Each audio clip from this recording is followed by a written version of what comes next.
You think you're weird. You think something is wrong with you.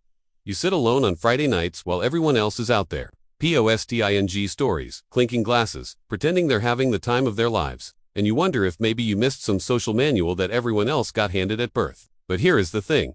You are not broken. You are just a lone wolf. And the world does not know what to do with people like you. Let me tell you about the 7 habits that prove you operate on a different frequency than everyone else.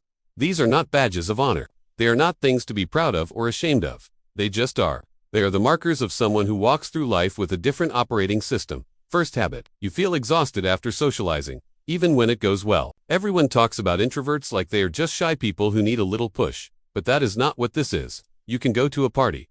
You can laugh, tell jokes, fit in perfectly. But the moment you get home, you feel like someone drained your battery through a straw. Even good conversations cost you something. Even people you love take energy you cannot always afford to give. And the weird part is that nobody understands this. They think you are being dramatic. They think you just need to get out more. But you know the truth. You know that being around people, even people you care about, requires you to shapeshift into a version of yourself that can survive in their world. And that shapeshifting is exhausting. Second habit. You have full conversations with yourself, and they are better than most conversations you have with real people. You pace around your room. You talk out loud. You argue with imaginary critics. You rehearse speeches nobody will ever hear. And the crazy thing is, these conversations are deeper, more honest, more satisfying than 90% of the small talk you are forced to endure in the real world. People think talking to yourself is a sign of losing it. But you know better. You know that the voice in your head is the only one that does not judge you, does not misunderstand you, does not need you to perform. It is the only voice that gets you completely. And sometimes, that is the only company you need. Third habit. You cancel plans at the last minute, and you do not even feel that guilty about it. Everyone else treats plans like sacred contracts. You treat them like rough suggestions. You agree to things when you are in a good mood, and then when the day comes, you feel a wave of dread. The idea of leaving your house, putting on the mask, playing the game, it all feels unbearable. So you cancel. You come up with an excuse. You feel bad for about 5 minutes. And then you feel relief. Pure, unfiltered relief. And people do not get it. They think you are flaky. They think you do not care. But the truth is, you care too much. You care so much that you cannot afford to waste your energy on things that do not feed your soul. And most social events do not feed your soul. They drain it. Fourth habit. You observe people like you are watching a documentary. You sit in coffee shops, airports, parties, and you watch. You notice the way people laugh too loud to cover insecurity.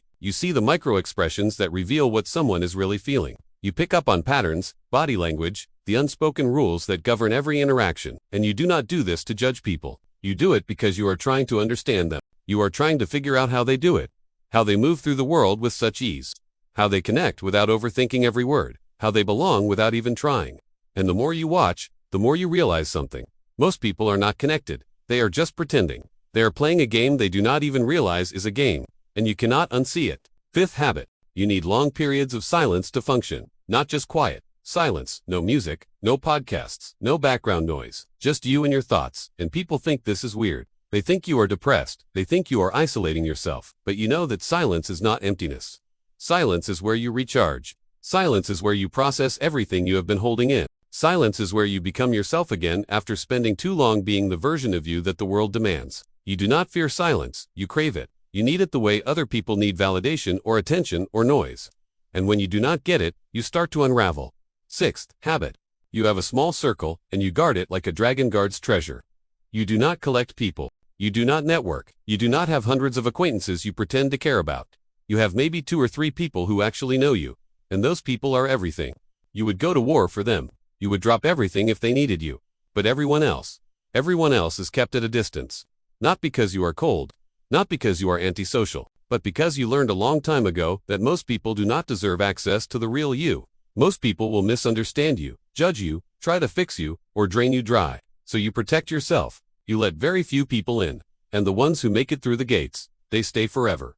Seventh habit. You romanticize the idea of disappearing, not dying, not running away, just disappearing. You fantasize about living in a cabin in the woods. You imagine moving to a new city where nobody knows your name. You think about what it would be like to delete every account, throw away your phone, and just exist without the weight of expectations. And people hear this and they panic. They think you are suicidal. They think you are broken.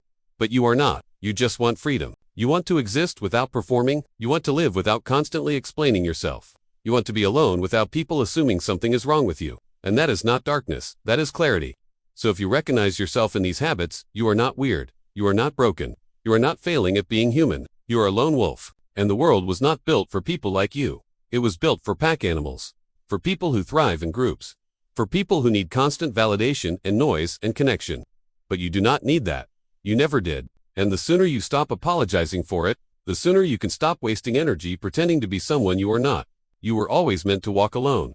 And that is not a curse. That is your power.